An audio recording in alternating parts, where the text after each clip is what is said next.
Bom dia, eu sou a Verônica e eu queria agradecer, antes de tudo, a Andréia, a Nuke, a Isaías, por esse momento de comunhão, que eles trouxeram, essas vivências deles e relacionamento com a economia de comunhão, o que transformou a vida deles. E agora, sim, a gente vai seguir o nosso painel falando sobre o propósito dessa descoberta até a ação. E, para conduzir esse momento, a gente vai convidar, cadê o Rodolfo Leibels, que é, ou simplesmente Rudy. Ele é engenheiro. Venha, vou lhe apresentar aqui. Ele é engenheiro, mestre pela Unicamp, conselheiro da Ampecom e autor do livro Navegando sobre a, que é maravilhoso aqui, hein? Então, com você, Rudy. Obrigado. Eu não sou tão rude assim, viu? Então, pediram para mim falar um pouco, refletir um pouco sobre propósito. Só que aqui tem gente muito mais capaz que eu para falar sobre propósito, mas eu vou ajudar a fazer essa reflexão. Quando se fala de propósito, é uma palavra que não contém toda a grandeza que ele tenta exprimir. Isso é normal nas palavras, ela não contém tudo, Mas ele é aquilo que dá sentido na vida para a gente. Então, é aquele algo que dá sentido para a vida, que faz sentido na vida. Seria, assim, para fazer uma comparação, a bússola que nos guia durante a vida. E para ajudar um pouco a refletir, o propósito, vamos supor, seria o propósito interior e o propósito exterior, para ajudar a análise. O propósito interior é uma descoberta que é muito importante fazer na vida. O que faz sentido? O que dá significado para nós na vida? Obrigado. Então, como descobrir esse propósito? Eu lembro que quando eu me formei, isso na década de 70, 1970, quando entrei no mundo do trabalho, o que eu descobri? Uma cultura que fala de viking ou vítima. Ou você vence, ou você é vítima. E que a vida, ela é uma constante guerra que, para sobreviver, você tem que guerrear. E isso não era confortável para mim. Lembrando que sempre a gente vai evoluindo, com a vida. Mas, naquele momento, aquilo não fazia sentido para mim. Porque eu não queria sobreviver, eu queria viver. E, nesse momento, eu comecei a questionar a cultura do momento. E eu senti que o meu propósito era fazer uma mudança cultural no mundo do trabalho, que é onde eu estava. E esse propósito, eu demorei um pouco para descobrir, porque eu pensava muito. Até que eu descobri que eu tinha que acalmar a mente, que ela vinha de outra origem. Ela não vinha do pensamento. O meu pensamento era meio louco, sabe assim? Mas eu vejo que não é só comigo, não.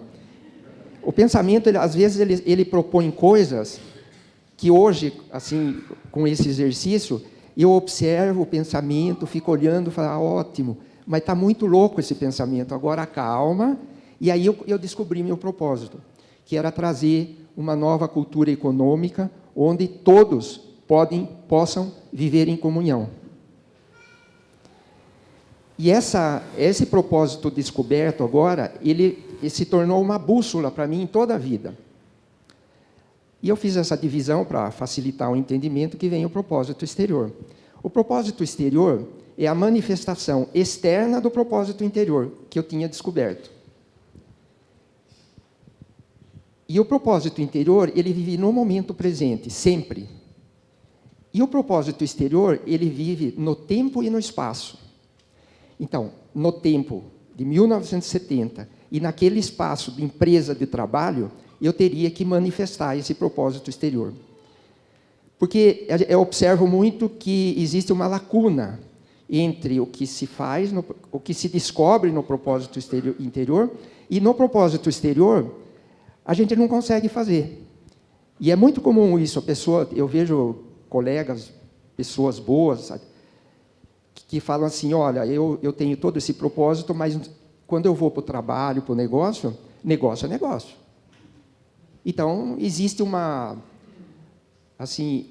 falta de unidade no que pensa e no que faz. E aí não traz realização.